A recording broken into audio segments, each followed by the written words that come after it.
What do you think the future of open data is? I think there is a future, and that already I think is good news. One thing that I would like to see more often, and I think it will happen, is a bit more use of synthetic data sets.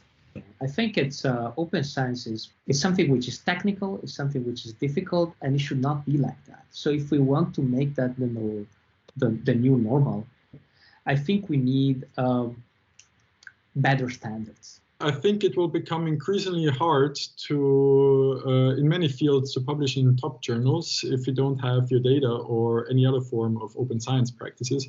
I believe that data sharing will play a role almost in the way, hopefully in the way like publications count today. I think that open access and open data are important, but for management oftentimes the true crux is in making sure that the underlying instruments are also available. Researchers were asked, should the funders make data sharing a requirement? And then should there be penalties if they don't make their data available? And you think that, you know, it's my data. No, you can't tell me what to do with my data. It has actually moved on to 2/3 will say, yes, we should be making our data available, and yes, we should be punishing those who don't. Because it has to be everybody or nobody.